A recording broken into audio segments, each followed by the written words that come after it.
Ay baş.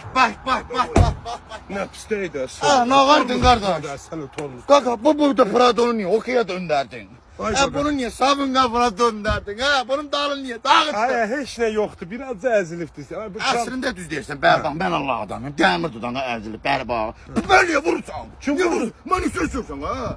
Vay Ağzının danışığına fikir verin, mən sənin elə zarabatım var, ona sözdüm. Ay qaqaş, bəsdir mən sənə havaq vurdum. Elədin, mən maşında vurdum, mən də vurdum. Bura bax, sən hara tələsirdin? Banca. Elə tormuz olar. Banca tələsin. Banca nəyə gedirdin? Banca gedirəm dişimi çəkdirmək, kredit götürməyə gedirəm də. Maşınını qoy kredit götürəsən. Ha. Gətir bizdə elə o işə biz baxırıq. Ağayım. Özüm ölüm. Nə Ən yüngül faizlə də sənin üçün köməkləyelim götürür. Maşını bu heç nömrəsi də dəyişməyəcək. Haqq edirsən. Vallahi. Pulumu verirsən. Hə.